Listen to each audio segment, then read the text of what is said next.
रथयात्रा रामदोली ठारे नाबालकर मृत्यु। गजपति जिला पारलाखेमुंडी रथयात्रा चलीथिबा बेले यात्रा को नहीं एक दुखद घटना सामनाकू आसीछि। रामदोली रे बसी फेरिबा बेले जणे नाबालकर मृत्यु होईछि।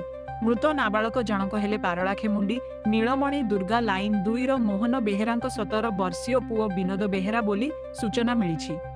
सूचना प्रकारे विनोद रामदोली रे बसी तळकू ओलाही आसुथिबा बेले से असुस्थ होई पड़िथिले, जहाकी सुनिबाकू मिलिछि सेठारे ही से मृत्यु बरण करिथिले।